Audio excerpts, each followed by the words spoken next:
Hello बच्चों, मैं करण Gupta Shivkala study centre से। कल हमने सोवियत संघ और अमेरिका के बारे में पढ़ा था, जो कि दोनों महाशक्तियाँ उभर कर आई थी।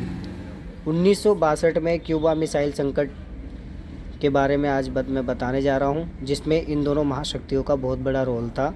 और इसके साथ एक और द्वीपीय देश था, वो था क्यूबा। सोवियत संघ और अमेरिका दोनों ही शक्तियाँ उभर कर आई। सोवियत संघ थी वो साम्यवाद का अनुपालन कर रही थी, और जो अमेरिका थी वो पूंजीवाद का अनुपालन कर रही थी। और इन दोनों में जो बहुत ज़्यादा ही अहम थे वो निकिता खुर्शचेव, जो कि सोवियत संघ की नेता थी, और अमेरिका के थे जॉन एफ कैनेडी उस टाइम पे। सोवियत संघ और अमेरिका में दोनों में बहुत बड़ा संघर्ष चल रहा था। अप्रत्यक्ष रूप से आक्रमण भी करना चाह रहे थे, वो नुकसान पहुंचाना चाह रहे थे एक दूसरे को, और कमज़ोर करने का प्रयास भी कर रहे थे।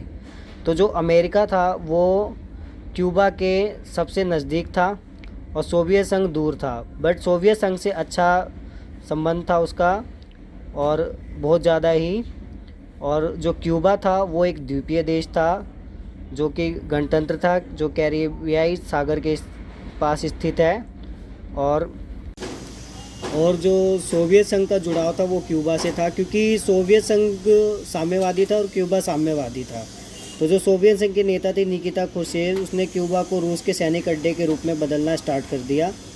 और अब अमेरिका भी हथियारों की तैनाती के बाद नज़दीकी निशाने पर आ चुका था, और सोवियत संघ लगभग 2 गुने से ज़्यादा ठिकानों पर नुकसान पहुँचा सकता था। अमेरिका को इसकी खबर 3 हफ्ते बाद लगी, और वो भी डर रही थी।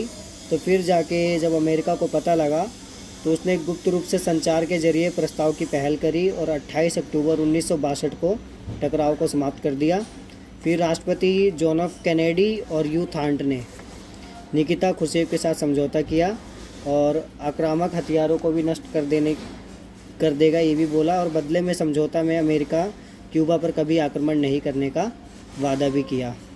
तो इस प्रकार क्यूबा और का मिसाइल संकट कंप्लीट होता है अपना ये टॉपिक।